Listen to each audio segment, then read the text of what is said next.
Hi everyone, it's Plumb here to share a scrapbook process video with you. Now today's layout that I am sharing is a Christmas themed layout, and this was created and inspired by the Cocoa Vanilla Studio monthly challenge, which is a mood board called Bells and Baubles. There it is. It was designed by Tara McLean. And today I'm actually working with the new Joyful collection, which is a Christmas themed collection. Now, I am not traditionally a fan of scrapping Christmas. If you know me well, you already know that. But I do love Zoe's Christmas collections because it's not all about the traditional red-green colour palette. She always has some beautiful pinks and blues and things just to soften that, what I find a really harsh colour palette of Christmas. So I decided to go full mixed media for this one today. I haven't had a chance to do a mixed media layout since I moved into my new house, which I'll talk about after. So I decided to get stuck in with a mixed media layout. So I was working with some white cardstock. I've got some 300 GSM white cardstock that I'm working with. I've also got some Distress Oxides. Now the colours I am using on the background, that first one I'm using is Speckled Egg. And then I'm also going to use some Rustic Wilderness, which is a beautiful green.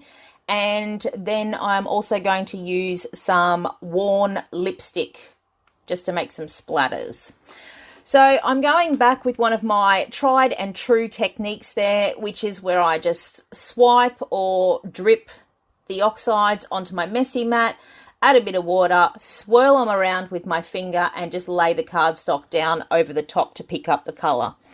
Now, if you are a perfectionist, this is probably not the technique for you. I quite enjoy the challenge of using this technique because it's a case of whatever will be, will be. You put the oxide down on the mat, you lay the splotchy down over the top, and whatever you end up with on the page is what you work with.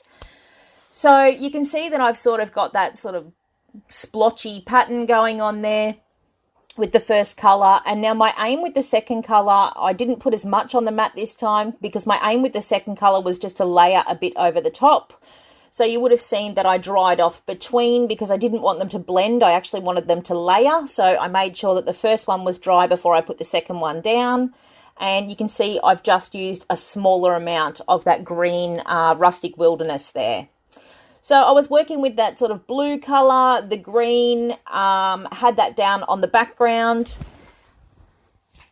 Oh, this is where I was going to pick up some of the colour. So what I'm actually doing here is I am splattering with some plain water. If you haven't worked with Distress Oxides before, if you can reactivate them like this with water or another wet medium, and you can actually pull some of the colour out. So that's all I was doing there. I just wanted to give it a more sort of distressed look on the background. So I'm just splattering with that plain water out of my cup and a brush and just picking the colour up and soaking it up with some paper towel.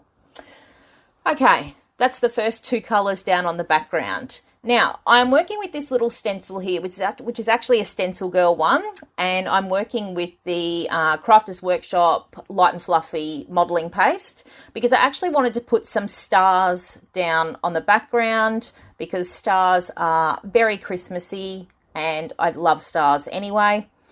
Now, the problem with my stencils is everything in my scrap room at the moment is a bit of disarray since I've moved in. And I have multiple star stencils, but do you think I could find any of them? None. Zip, zilch, nada, none of them. I don't know where they are. So while I get some time over the Christmas holidays, I will actually get this room sorted out properly. I may give you a little bit of a tour after I do have this room sorted out properly. But for now, I was working with this little stencil that had one little area of stars on it, and I just had to move that around to get the stars where I wanted them. So that's the backstory to why I was using that star stencil and none of the other ones that I actually intended to use. So you can see I am actually cleaning off that stencil, which, It is quite unusual for me, just with a baby wipe before I put it away, because that one was actually still quite clean and in good condition. And then I'm just drying off that modelling paste with my heat gun before I moved on to the next step in my layers. So yes, you would have noticed that I have had quite a break away from creating process videos and scrapbooking.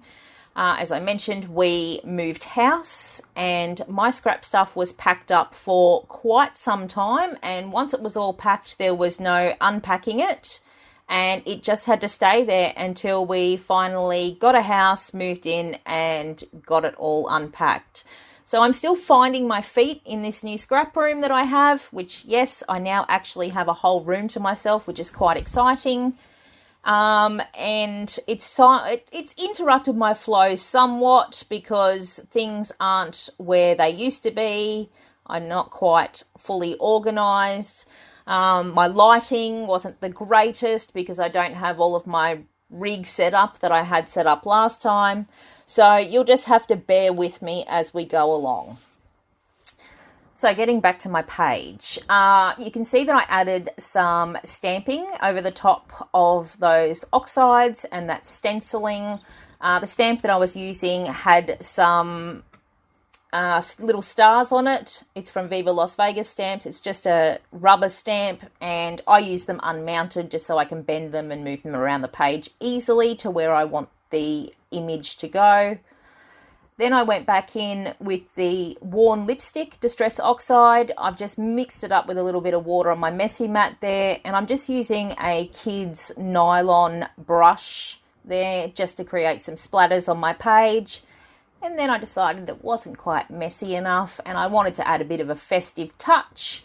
So I pulled out my Heidi Swap Colour Shine there in gold and added some big fat drops of it on the page just to give it that bit of shimmer and shine. So I let that dry off. I dried it off a bit with a heat gun, but I also let it sit for a little bit and just didn't touch it and dry a bit naturally as well. And then I moved on to the next part of my page. Now, you will probably notice when you watch my process, it's not as free-flowing as it usually is. As I said, as I'm going along, I'm trying to locate items. I'm not one that plans everything that I'm going to use when I start creating a layout, so I don't necessarily have everything right at my hand. Sometimes I have to reach for things, sometimes I have to dig for things, and at the moment, I actually have to have a treasure hunt when I want specific things. So, as I said, I'll find my feet in this room soon enough and I'll get my flow back. So, with that mixed media background that I created on the cardstock, I actually trimmed it down to measure 11 by 11 because I wanted to mount it on some patterned paper. So you can see that I've got one of the 12 by 12 sheets from the Joyful collection there, and I just roughly cut out the middle of it so I can save that for another project and to use again. And you can see that I actually did use the middle again straight away because I created a mat to go underneath my photo. So the photo that I'm actually working with here is one of my sons, and it's a photo of him with one of the Christmas cookies that we made last year. Now, this is a tradition that I do with my kids every year. We make cookies every year. Generally, we make a batch of sugar cookies, which we then ice and decorate, and we also do a batch of gingerbread reindeers. So I was inspired by the image from the mood board that has the cookies in it, and I thought this is a memory and a tradition that definitely needs documenting. So I actually created this page to document that. Now, this was not the only page that I created. I've actually created a matching project life, which I will share in the Cocoa Vanilla Studio community group, Facebook community group, and you'll get a look at it there. But it's not actually in this process video because this video was long enough as it was. So, as I said, bear with me. So I did fluff around with these papery layers for way too long. Usually I'm a lot faster when it comes to stacking up my papers underneath my photo.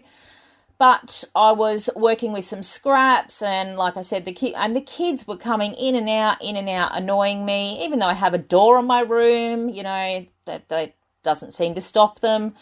They just fling the door open. Mum, I'm hungry. Mum, he said this. Mum, he did that. And yeah, it's not really conducive to the creative process.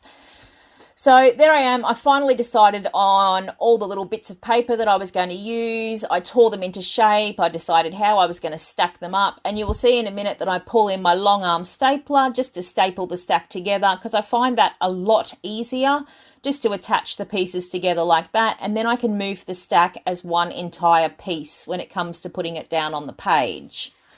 So in behind my photo, I had actually put a bit of scrap cardboard that I cut from an old pizza box, because that just helped pop my photo up from the page. Underneath, I have also got half a paper doily. I don't know why. I'd used it on a previous project. I found half laying around and I thought, yep, I can use that. So that half a doily went into my layers as well. Now, those paper doilies that you can see me using there, those beautiful lace doilies, you can actually get those in the Cocoa Vanilla Studio shop as well. There'll be a link in the comments below to the store, because you can pick up this collection, the Joyful collection, and you can also pick up those doilies in store as well. Now I'm adding a little bit of texture to my layout here. You know, I like to use frayed gauze on my layout, so I just shredded up or frayed up a little sheet of gauze there. Put it down behind my photo, attached it with staples, and then I'm going to use a liquid adhesive. I prefer Helmer 450. It's a quick dry. It's a really good one, nice and strong, and it will go down over the fibers of that gauze really, really well. So that was all the main components of my page down so far. I had my mixed media background, I had my papery layers, I had my photo in place, and now it was just a matter of going through and fiddling with some embellishments. Now, there are lots of embellishments in this collection. There are die-cut ephemera, there's stickers, there's chipboard stickers, there are puffy title stickers, there are little puffy stickers, there are wood buttons. Like, there is just so much to choose from. So I didn't actually use all of the things on this layout, as much as I really do like to usually get all of the things on a page. I was mainly working with the die-cut ephemera. I had ended up using a few bits of chipboard. I ended up using some of the gold stars from the Puffy Gold Titles pack. And yeah, that was about it, actually. Because the other thing that I did end up using was some fussy cut stars that I cut from the 12x12 pattern papers as well. So you'll see that I am fluffing around. I am doing what my fellow DT Gwen likes to term auditioning. Generally, I'm not a great auditioner. I will just find something. If it seems to work where I place it, I will just stick it down straight away. But as I said, I'm still finding my feet and getting my flow, getting back into it.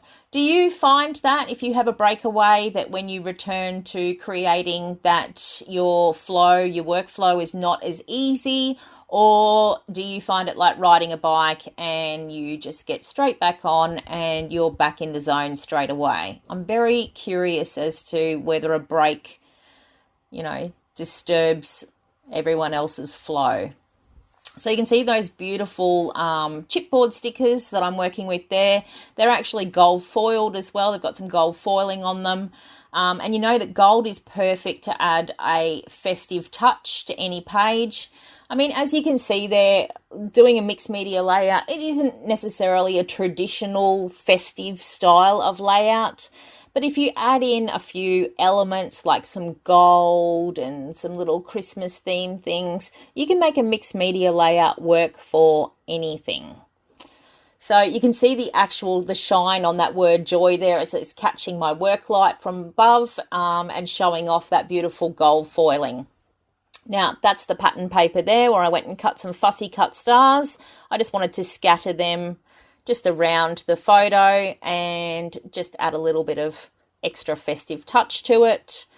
When it came to finishing off this layout, I actually dug into my stash of roller stamps because they were nearby.